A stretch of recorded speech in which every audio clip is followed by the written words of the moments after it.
Hello, I'm Dr. Kristen Kelly. I'm part of Communicare of Michigan here in Utica. We have revamped or reboosted our day program here. We've been in existence in Utica since 2012, but now we're doing an expansion.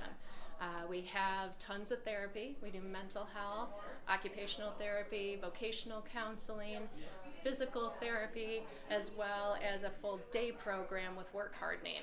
And at our work hardening program, you'll notice we do electric guitars. We do very high level rehab. We have wood burning, we do candles, and this is functional for them to get back out into the real world, or at least feel like they have some meaning and purpose. The population that we serve primarily is traumatically brain injured, but anyone with cognitive deficits. We're so thrilled to be here. Thank you. So my name is Dr. Charles Oliver. I'm the Associate Program Director here. Majority of the time I'm overseeing the clinical staff and clients that are coming in for outpatient therapy or HCBR services.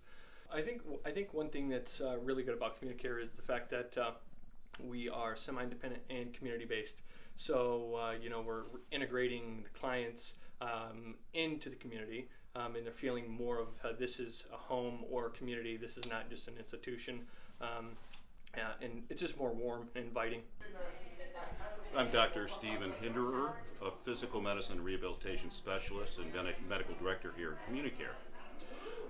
One of the things I'm most proud about this program is the high quality of services provided.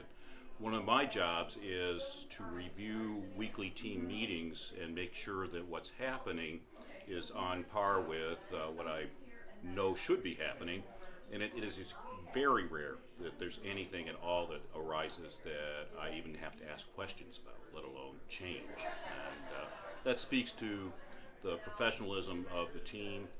And the other piece of it I'm very proud of is that a number of my patients are residents, and they all have very positive things to say about their experience here. And that again is important to me. At the end of the day, it's all about them.